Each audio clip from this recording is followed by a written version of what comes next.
আর এটা হচ্ছে আমার কুটির সোসাইটির, এখানে কোপাই নদী আছে। তো এই যে জঙ্গলের রাস্তা দিয়ে নিচে নামবো কোপাই, আমরা এখন যাচ্ছি কোপাই নদী দেখতে।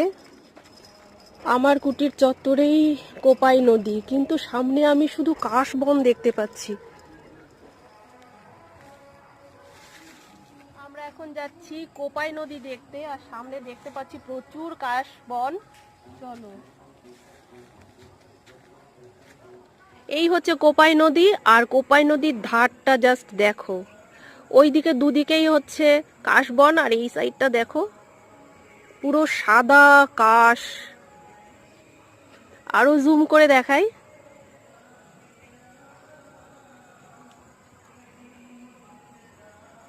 অসাধারণ অসাধারণ, দারুণ লাগছে। আমি এত কাশ এর আগে দেখিনি। এখান দিয়ে যদি বোটিং করা যেত কি ভালো লাগতো বলো।